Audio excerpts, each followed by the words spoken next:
Yeah, yeah, yeah. Oh, yeah. Got question Chase, has got the facts, talking NFL numbers, he's got your back. A little chart trend ball, man, he's got it like that. Chasing data by do champions. Chasing data applies to everyone. Chasing data, yeah, we're live today. Chasing data for always. Chasing data, Baidu champions.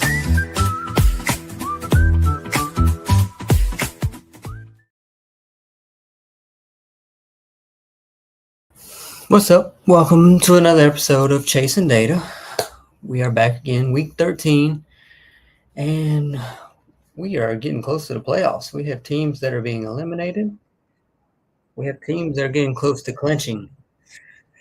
We have Thanksgiving football. We're getting close to all of it. It's all coming to the end of the season. It's getting really, really important. Each game has more and more weight at this point of the season, and the numbers matter more.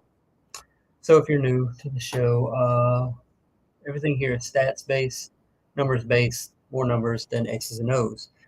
But we'll get straight into it, and we will talk about the first game. We got 3 Thursday games this week. Number 1, Green Bay Packers at the Detroit Lions, Thursday Thanksgiving football. And that is at noon Central Time. So right now, the Chicago Bears are actually first place in the division. The Packers are second, and the Lions are third at 7-4. Looking at what these teams have done, I mean, it seems like lately the Lions have been so dependent on Jahmyr Gibbs. I mean, last week he just went absolutely insane against the Giants in that game. When you look at the box score of what he did last week, he had 15 carries for 219 yards, 2 touchdowns on the ground, 11 receptions for 45 and a touchdown. I mean, he is a complete weapon at this point. You look at like the advantages or the keys to this game, in my opinion. The quick pass. I mean, the Green Bay Packers are number 1 in the NFL in the quick pass, while the Lions are middle ground. They're around 14th, and that's based on EPA per dropback. When you look at what Jordan Love can do with the quick pass, he now has Christian Watson, who has been getting a ton of target share since he's come back into the fold, especially with Tucker Kraft being out. I expect him to focus on that. And I mean, I want to see, can the run game finally do something? Can they finally do something? I don't know that they're going to. But yeah, I mean, Green Bay offense, passing offense is where the focal points at. They're number 1 passing versus the blitz. They're number 1 passing against no pressure. On the flip side, where they're weak at is running outside the tackles, and that's where one of the highlight spots of the Lions. They're number 6 in that area. Let me get to your question in 1 second. When you look at the Lions and how they can win this game, I mean, what's Jared Goff going to do? I mean, this offense has been kind of up and down this season, so I'm curious to see what they do going forward. I mean, what iteration of the Lions offense are we going to get? I expect to see a ton of under center play action from Jared Goff. Whenever he played this year in week 1, he was 9 for 10 for 86 yards and a touch. Well, no touchdown. But he just excels. This is what he does against the Packers. The Packers defense allowed a 91% completion percentage versus under center play action passes in the last 3 meetings against the Lions. Everyone else, 65%. So expect to see a lot of that. All right, Myers or Brian Thomas Jr. rest of the season. I mean, I think the higher standard with Brian Thomas Jr. I mean, I'm hoping that Jacoby Myers kind of opens it up more for BTJ if he can hold on to the ball. His catch rate over expected has been one of the worst all season. Appreciate the follow as well. But with this game, I mean, I don't trust the Packers necessarily. I don't know what iteration of the Lions we're going to get, but I'm leaning on the front 4 of the Packers to get to Jared Goff, and we know that he just drops off exponentially whenever he is pressured. The Packers are only 14th in quarterback pressure rate, honestly. but we know how much Jared Goff is affected in those situations. I get ETN and Tyler Warren for Kyron. I got Brown, Rico, Harvey, and Char. Yeah, I would make that trade. Drop Caleb or Jones for Burrow. I think you drop Caleb Williams. I feel like there's a lower floor for him. Daniel Jones just played so well. He's got the weaponry of Jonathan Taylor that can always get him out of a bad situation. But if you're going to drop one, I'd drop Caleb Williams. Waddle or Olave. I think we go Waddle. I trust that offense way more.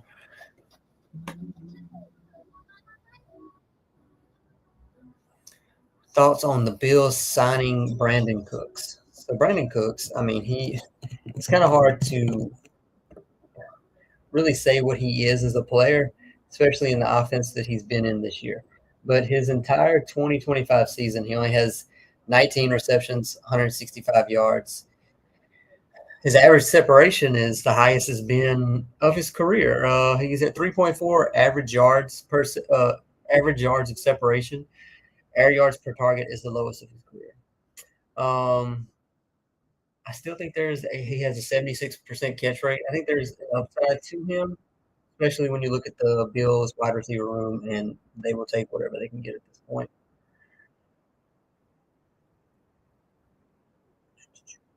What's up, Seahawks fan page? Appreciate you stopping by. Barkley or Travion Henderson for a start. I still don't like the running back by committee stuff that they're doing in New England. I know that offense has been looking good. At some point, I know we're at week 13 and it still hasn't happened. At some point, Saquon Barkley has to get back to where he was. But we're not there yet. But I mean, still, Travion is so volatile in this offense. So yeah. Who's my favorite NFL team? It is the Ravens. I have a Ravens shirt. Usually I switch shirts every week. Decided to go back to the Ravens this week and just kind of hoping that they can get the AFC North. Is Egbuka startable with Bridgewater? I would still say so because he is basically wide receiver one in that offense. Bridgewater is a serviceable backup. It's not like you're getting someone, I mean, the likes of J.J. McCarthy under center. But I would still start Egbuka.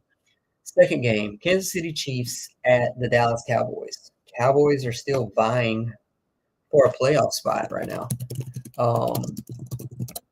When you look at the standings going into this week in the NFC, the Cowboys are 5-5-1, so they are technically. I mean, the 7th seed is 8-4. They got to win.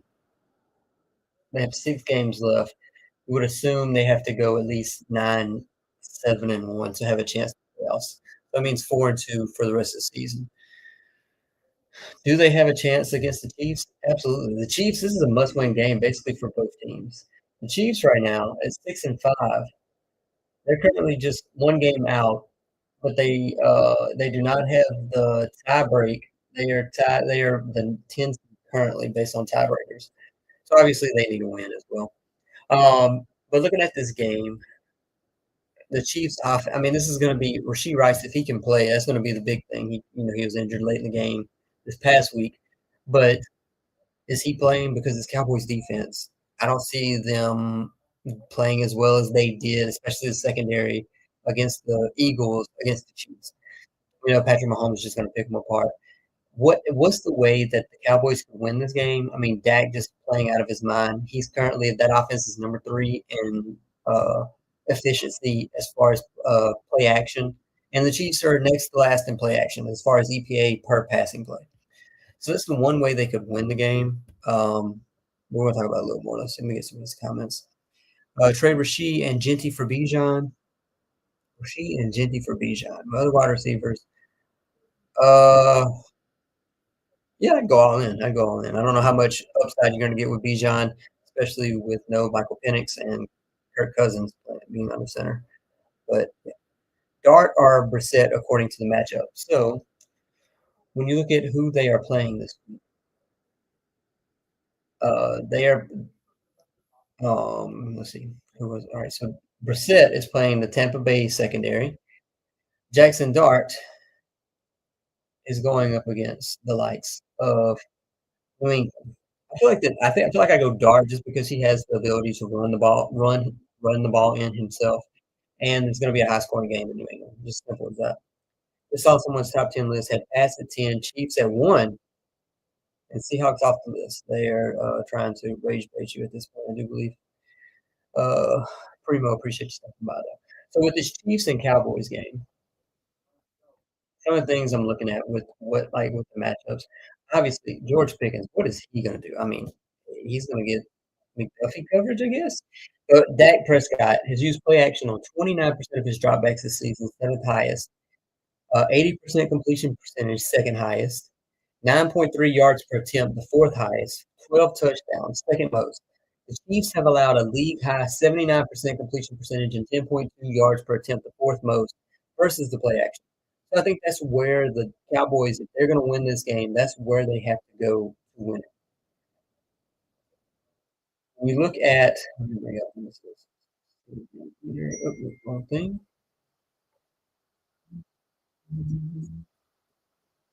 Look at the Dallas Cowboys, and based on what they did last week against the Philadelphia Eagles, that was like middle ground, a positive 0.05 EPA per pass. So that's much better than what they've done this season. Overall, that was their fourth best defensive game, and two of their top four have come in the last 2 weeks. Defense is coming around potentially, but I mean, can they be the 20th best defense? If they can be the 20th best defense, I think there is a path for them to make the playoffs. Especially when you look at their remaining schedule. Look at the Cowboys' remaining schedule. They have the Chiefs and the Lions. Let's say they go 1-1 there. They beat the Vikings, and then they have Chargers, Commanders, Giants. Like I said, they need to go 4-2 over this last six, and I think that's very possible at this point. JT for Cook and Jacobs. I think you do it, especially if you need depth. I mean, Jonathan Taylor, can he keep up what he did in the first 10 weeks? I'm not necessarily sure, especially if Daniel Jones starts to regress some. I think you go for it. All right, Rome, Debo, DK, and Christian Watson. Go Christian Watson because he has such a high target share. He has, especially against man coverage against the Lions. The Lions have run a high level of man coverage against the Packers as of late, and since Tucker Kraft has gone down, Christian Watson has been getting the highest target share on the team.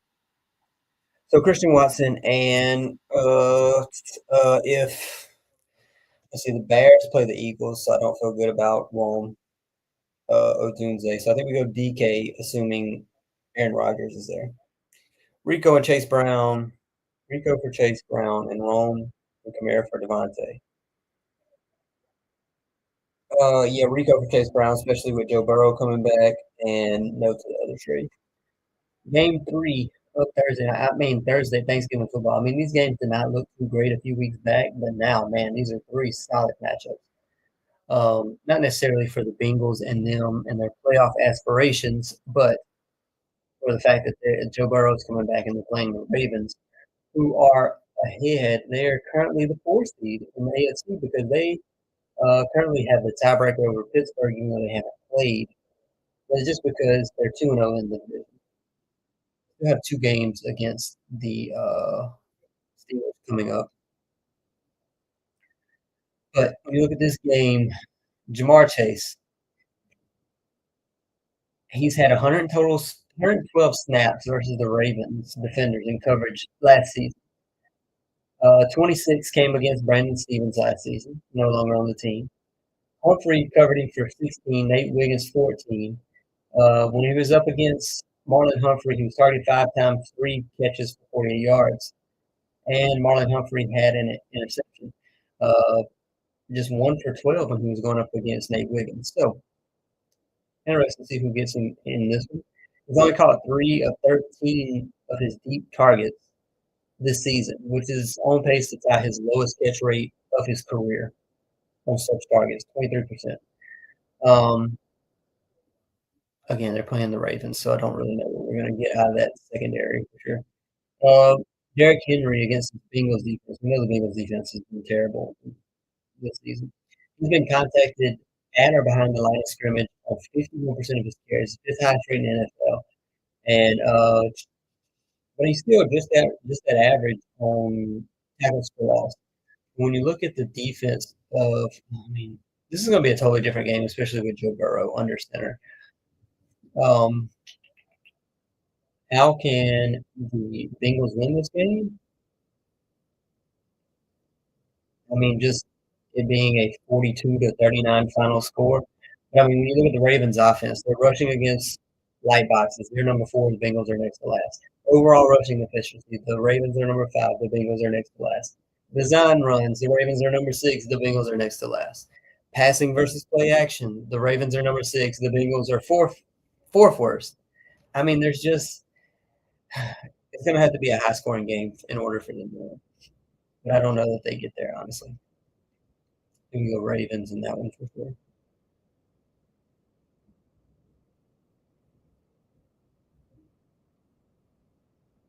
Then we get a Black Friday game. We have the Bears traveling to Philadelphia. Man, this is like, I mean, when you look at the rest of the schedule, I mean, there may be one other game that's better than this for this week. The Texans at the Colts, Rams at Panthers. I don't think so. But I mean, these 4 games that we're getting between Thursday and Friday are absolutely amazing compared to what we've got in years past. When you look at the Bears and the Eagles, I mean, the advantages for the Bears, what I expect them to do in this game, though it doesn't happen too often, I'm curious to see if the Eagles can contain the quarterback scrambles. I mean, right now, the Caleb Williams is number 3 in the NFL, and the Eagles are dead last versus those said scrambles. So they got to contain that. Passing versus play action, the Bears are slightly above average, but the Eagles are dead last. That's 2 things I'm focused on as far as the Bears. Olave, Michael Wilson, or Lamb, 2 can start. I think we go Lamb and Michael Wilson just for the fact of the sheer amount of targets that we're going to get from Jacoby Brissett being under center. You know, we're going to throw the ball 40 times at least. On the Eagles side of the ball, can they put together a full game of offense? A full game altogether. They play well in the first half and then they drop off. They play bad in the first half and then they play well in the second half. It's always something with them. And it's never a full 4 quarters of gameplay that they play well.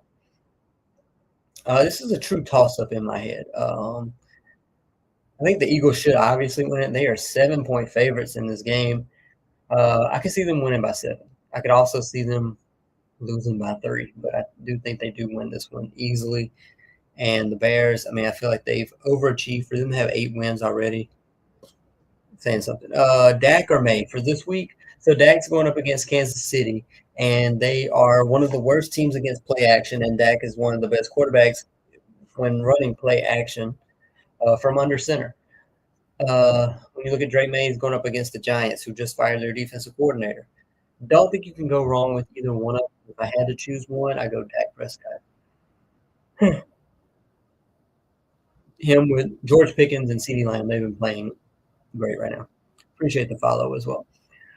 Next game. So the best 4 games of 4 of the best 5 games of the week are probably on Thursday and Friday. Who do you think is going to win the college football playoffs? I don't keep up with college enough to have a true opinion. Indiana's going to shock the world. Get Javonte for Waddle. Our running backs right now are Judkins and Etienne. I think I stick with Javonte, especially because if you get Waddle, then you're going to have 2 Miami pass catchers per se. So I really think I would stick with Achane and Javonte, and Judkins as well. So, all right. First game Sunday that I have on my list, Rams at the Panthers. We all know what Matthew Stafford is doing right now. He's playing absolutely out of his mind. He's thrown 24 touchdowns versus the blitz, more than double than any quarterback this season. He's also done this while not throwing an interception. So he has 24 touchdowns versus the blitz, 0 interceptions. He was the favorite for MVP coming into Week 12. It's only increasing from there. I mean, I hadn't checked the odds, but he's still the favorite for MVP, which is wild to say. Basically, based on what we knew coming into around preseason time, they're worried how healthy he was with his back issues that he was having, and now he's MVP favorite. Trade Jefferson and Dowdle for Pickens and Judkins. Yeah, do that 100%. That's very quick and easy, in my opinion. Judkins, I'm not too high on, but he can't be any worse with Shador under center versus Dylan Gabriel. So yeah, Justin Jefferson, unless Max Brosmer comes in there and plays lights out, which is very possible that he could be better than JJ McCarthy. The bar is very low. Dowdle has regressed, and Pickens has the second most receiving yards in the NFL. So give me Pickens and Jokins as a consolation prize. Bryce Young, man, he is just, when you look at his advanced numbers this year, I mean, he's doing better. I think they still stick with him for another year, give him another opportunity. But right now, he's 28 in EPA per dropback. Oh, well, tied for 27th. When you look at what he's done each year, has he truly improved? He's actually playing worse overall now this season versus last. His EPA per dropback last year was minus 0.1. Now it's minus 0.13. His completion percentage over expected has decreased. His completion percentage has gone up. His rating is nearly the same. Last season, in 12 starts, he had 15 touchdowns, 9 interceptions. This year, he has 15 touchdowns, 9 interceptions. So he's not taking that next leap. He got a number one receiver in Ted McMillan. I know he lost Robert Hunt and Austin Corbett, but he has not improved enough for me to preclude them from or prevent them from taking a quarterback next year. We still got a few weeks left. See what he can do.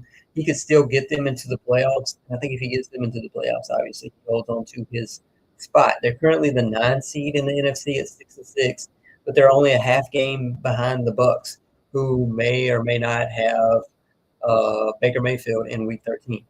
R.J. Harvey or Kenneth Walker this week. So when you look at their matchups, you have R.J. Harvey, who's going up against Washington Commanders. Their run D is better than their pass D. Kenneth Walker going up against Minnesota. Their defense is, I mean, they would be much better probably statistically if they had a quarterback. But when you look at the EPA allowed per rush, the efficiency ratings of those two teams, Seattle is sorry. I'm getting ahead of myself.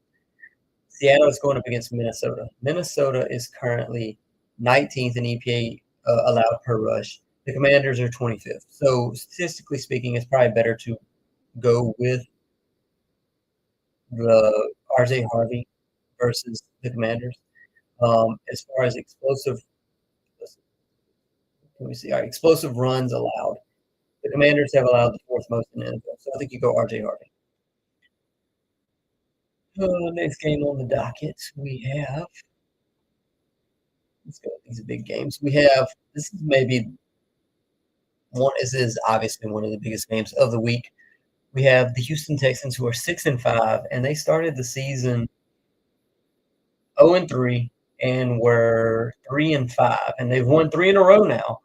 And that's 3 straight games with Davis Mills under center, which is quite intriguing to say the least. When you look at EPA per dropback for them, C.J. Stroud is 11th on the season. Is Davis Mills? Davis Mills may not qualify yet. Let me see. You see, so C.J. Stroud in his starts this season has a positive 0.07 EPA per dropback. You look at Davis Mills, he's 3-0 for one thing, but his EPA per dropback currently for this season is minus 0.1. So a 0.2 EPA per dropback swing. But I mean, he's been serviceable. He's been managing the games. He has nothing wins.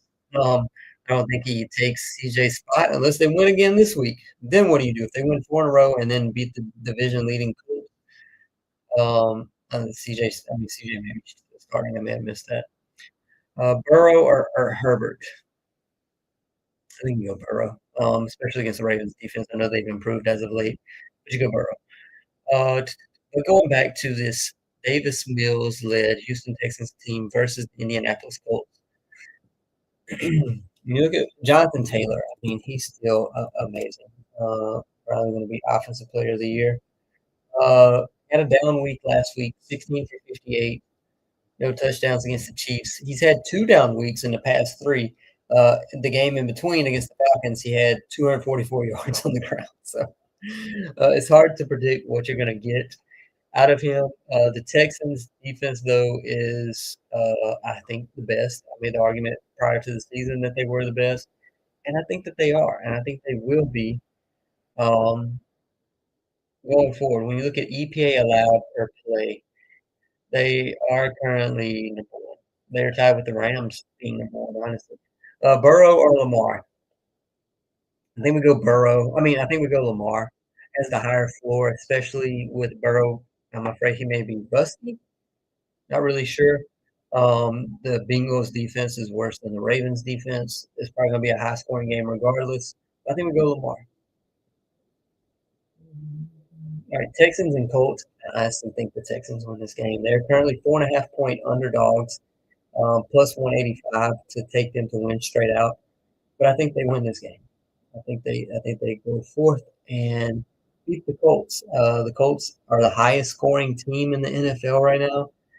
But when you look at the Houston Texans, they have to be the second best points per game allowed, 16.5. They allow the fewest yards per game. This defense is playing out of its mind. Oh, what other games of note this week? We have some bad ones for sure.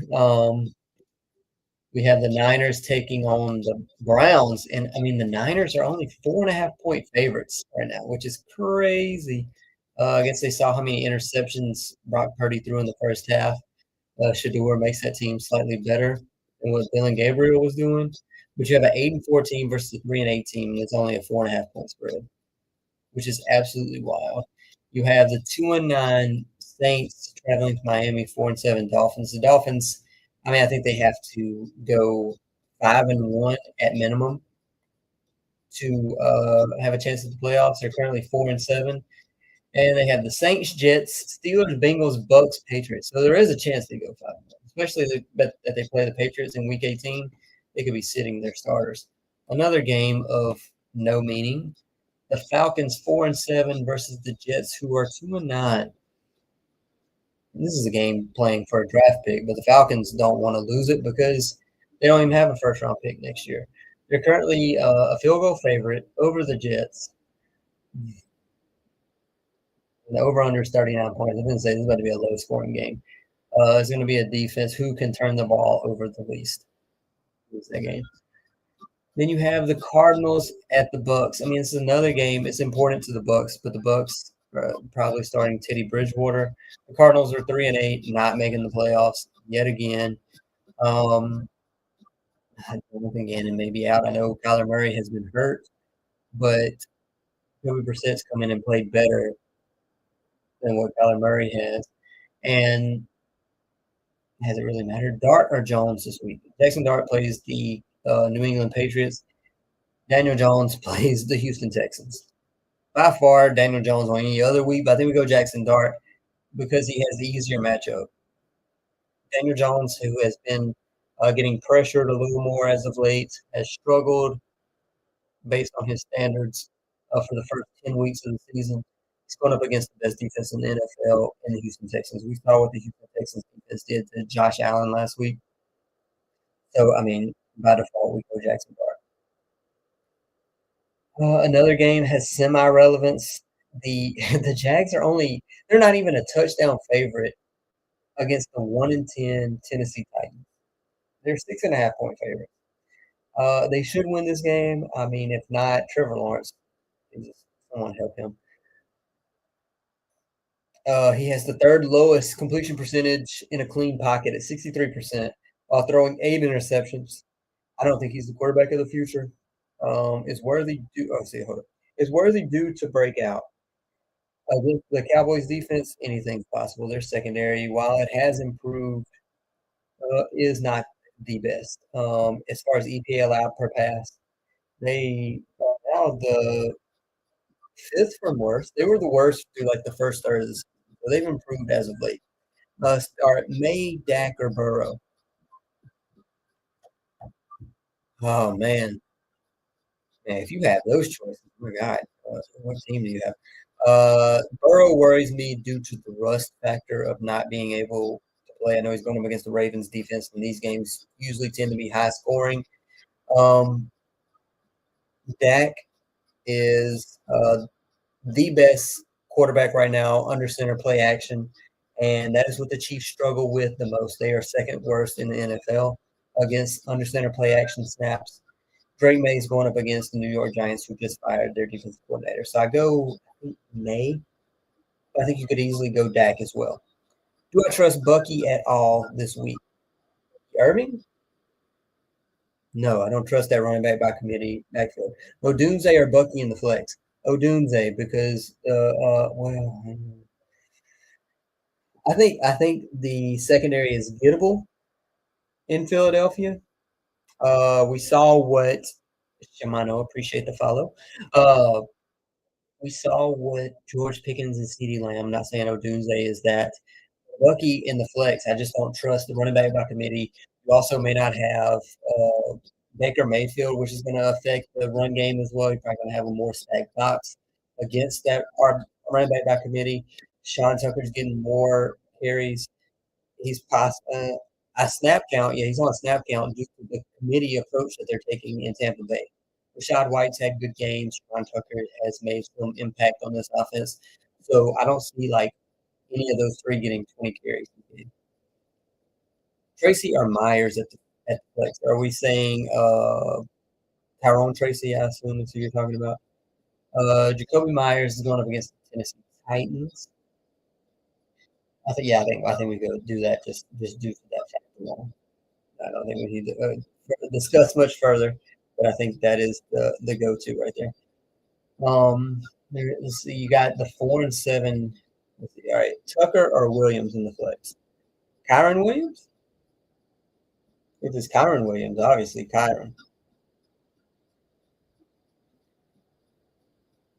There's not many more games of note this week. You have the Minnesota Vikings, who are they even starting J.J. McCarthy? If they don't, I'm curious to see what Max Brosmer can do against Seattle. Seattle is a terrible defense to go against. Jameson Williams. I think we go Jameson Williams. Trey Tucker is held back by Geno Smith's ineptitude. Yeah, White is getting phased out. Yeah, but I mean, I feel like the Bucks are full committee at this point. They are full committee. They do not have a bell cow running back. Bucky was at the beginning of the season, but I think that's just my opinion on what's going to happen this week. Again, also they do not have Baker potentially, which affects that. Egbuka or DK. Egbuka has potentially Teddy Bridgewater against the Cardinals. DK is going up against the Buffalo Bills. The Buffalo Bills defense is more run weak as a defense. I think we go Egbuka. Would I trade away London for BTJ and Hampton? Yeah. I mean, especially since Kirk Cousins is a quarterback. Assume Baker is healthy.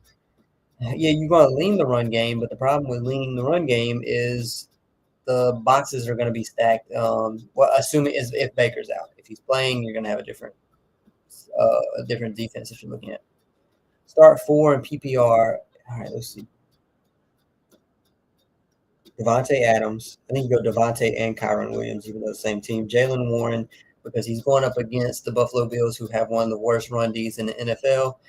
And so Devontae, Kyron Williams, Egbuka, and Jaylen Warren. I actually may go Justin Jefferson if Max Brosmer starts. He can't be any worse than what J.J. McCarthy has been. Kittle, Gadsden, I think. Goddard is going up against – well, all right. Let me put it like this. If Chicago is missing their top 3 linebackers like they were last week, you go Goddard. If not, we go Kittle and Gadsden. Only other games of note this week. I mean, that's really it. There is a lot of how many games are at least touchdown favorites? 1, 2, 3, 4, 5, 6, 7, 8. 8 games this week are a touchdown favorite. And out of the games this week, there are 1, 2, 3, 4, 5, 6, 7,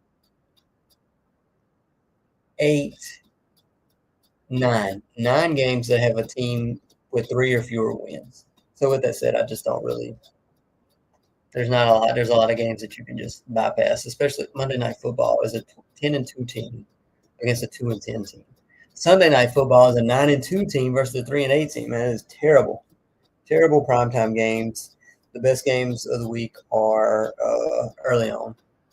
Thursday games. You get the Packers going to Detroit, the Chiefs going to Dallas, and then the Bengals going to the Ravens. Then on Friday we have the Chicago Bears traveling to Philadelphia for a Black Friday game, 2:00.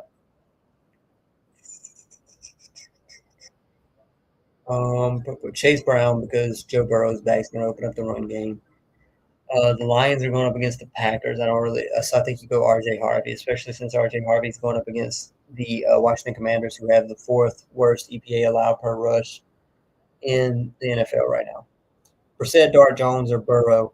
Burrow or Dart. Dart is going to be in a high-scoring game. Daniel Jones going up against the best defense in the NFL and the Houston Texans. Jacoby Brissett, potentially, just because he's going to throw 58 times probably in this game. But Burrow, number 1, I don't know. Maybe Jackson Dart, because it's going to be a high-scoring game. Like the rust factor with Burrow kind of worries me. But yeah.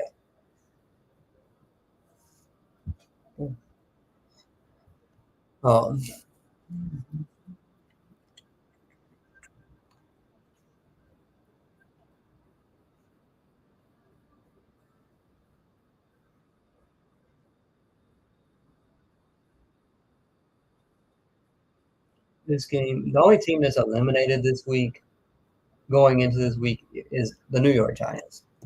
Nobody's clinched a playoff spot yet. Brissett or Herbert.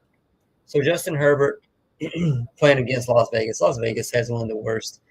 When you look at their pass defense, Brissett's going to throw it a lot. But when you look at the pass defenses, the Raiders have improved, honestly.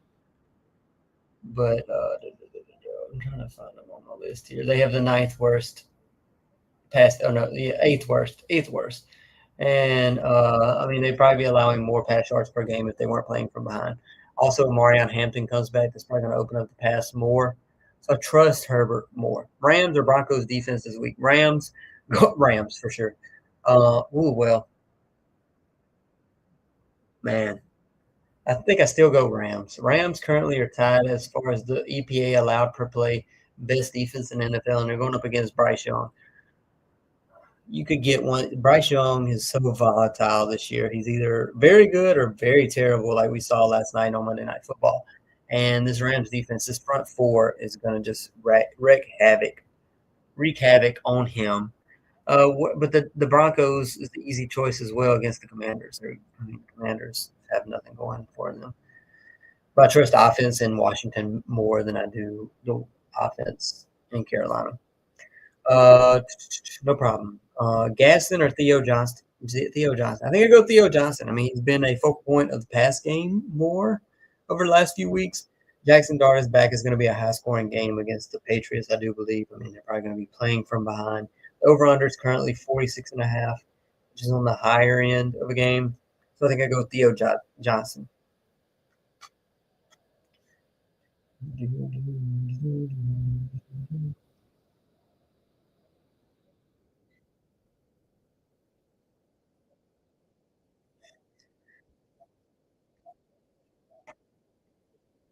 But there are some. Let's see. I was trying to see. All right. No, that's not the one.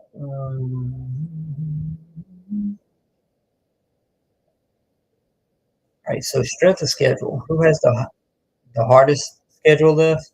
Green Bay Packers, Indianapolis Colts, Chicago Bears. This is all teams. So the top 5 teams are all currently playoff teams right now, and 3 of the top 4 are in the NFC North. Teams that have the easiest, they're trying to get into the playoffs. Tampa Bay Bucks have the second easiest schedule. Jesus, New England has the third easiest. Dallas has the fourth easiest. Miami has the fifth easiest. This is teams that are trying to get into the playoffs right now. When you look at the Baltimore Ravens, where are they at? Why am I overlooking? Oh, they have the 11th hardest. They have a game against the Patriots and the Packers. And then their four other games are divisional matchups with the Bengals and the Steelers. So they could definitely take control of the AFC North if they so please. I think that's it for tonight.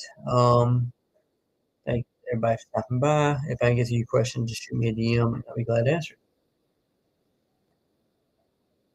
Thanks for stopping by, Ben C. Bink. Appreciate it.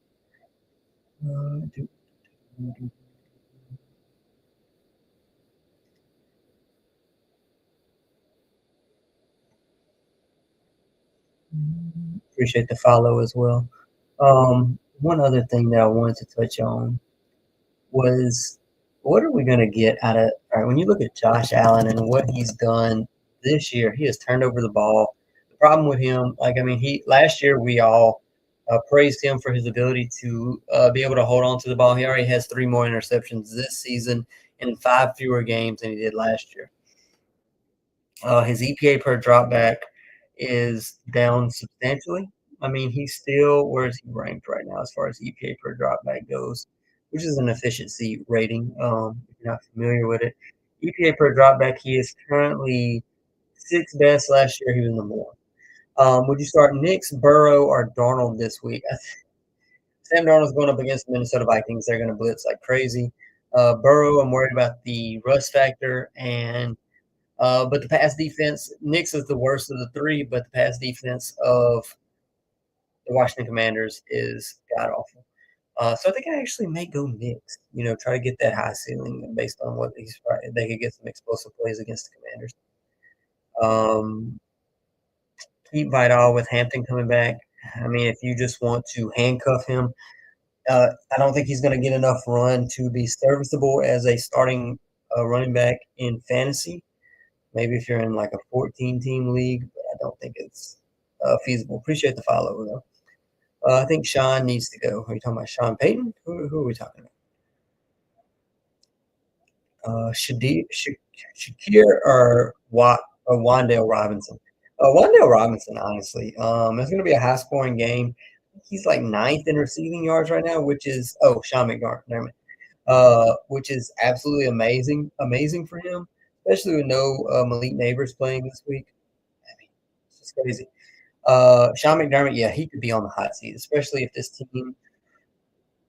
They're not winning the AFC East. The Patriots are 2.5 games ahead of them.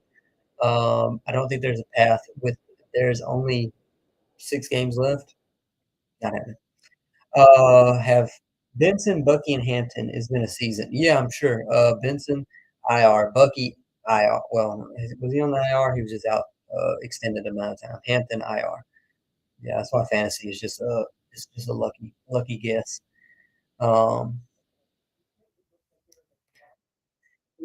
Patrick's still one of the best in the NFL. Yes. His efficiency ratings put him at one of the best in the NFL. Right now, as far as EPA per dropback, he has the tied for the 3rd highest EPA per dropback at a positive 0.17. His pressure rates right there, normal. 18 touchdowns, 7 interceptions. I can't see off the top how many of those. But his EP, he's just so valuable to what this offense does, honestly, in my opinion. It's a down season for him. Still great, though. Top 5. I wouldn't say he's the top 3 quarterback this year. Top 5 to 7, though.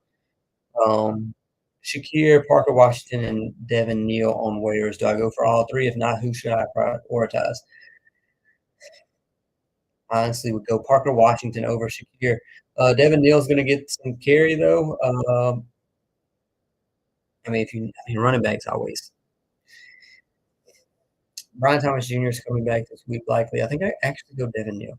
All right, Vidal, Chuba, and Kamara, I'm confused about. Anyone that you think I should drop and pick up instead?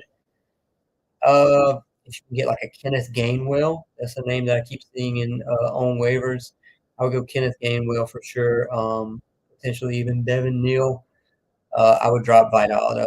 I don't think he's going to have a role in that offense. Who wins London and Brenton Strange for Devontae and Darren Waller? I'm low on Drake London, especially with Kirk Cousins being under center. I don't have high hopes for that offense at all. So I think you probably could get the best player out of those four is Devontae, and then Brenton Strange. I don't know. He was solid early in the game, early in the season. But I still think I lean Javonte and Darren Waller. Which two wide receivers? Egbuka, Johnston, Booty.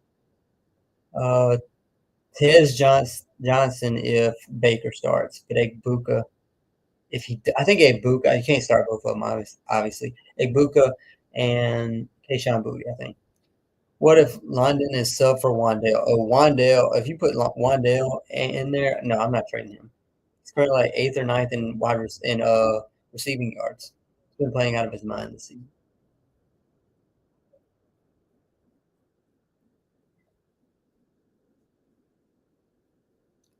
I think that's it for tonight. If I didn't get to your question, shoot me a DM, and appreciate everybody stopping by. Oh yeah, if you're getting the Brenton Strange side, yeah, take it. Especially if you're getting Wandale.